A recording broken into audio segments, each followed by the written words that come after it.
विनायक लोंढे हा सदर बाजार परिसरात राहतो। 5 वर्षांपूर्वी त्याच्या आई-वडिलांचं निधन झालं असून तो मजुरीची किरकोळ कामं करून स्वतःचा उदरनिर्वाह करतो। सोमवारी रात्री 9 वाजण्याच्या सुमाराला लोंढे हा मध्यवर्ती बसस्थानक परिसरातील पादचारी पुलाखाली एका सोडा वॉटरच्या गाडी शेजारी बसला होता।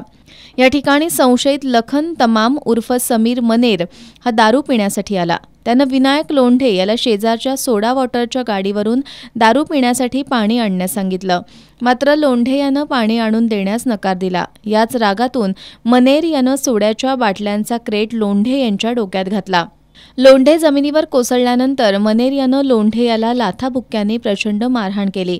यात विनायक लोंढे याचा जागीच मृत्यू झाला। याची माहिती मिळताच शाहूपुरी पोलीस घटनास्थळी दाखल झाले। पंचनामा करून मृतदेह उत्तरीय तपासणीसाठी CPR इथं पाठवला। या ठिकाणी मृत विनायक लोंढे यांचे नातेवाईक आणि मित्रपरिवारानं मोठी गर्दी केली होती। विनायक लोंढेची बहीण प्रतिभा भोसले यांनी दिलेल्या फिर्यादीवरून संशयित समीर मनेर याच्या विरोधात शाहूपुरी पोलिसात खुनाचा गुन्हा दाखल करण्यात आला होता। शाहूपुरी पोलिसांनी रात्री उशिरा संशयित समीर मनेर याला ताब्यात घेतलं। मात्र मनेर याची प्रकृती खालावल्यानं त्याला उपचारासाठी CPR इथं दाखल करण्यात आलं असून रुग्णालयातून डिस्चार्ज घेतल्यानंतर शाहूपुरी पोलीस संशयित मनेर याला न्यायालयात हजर करणार आहेत।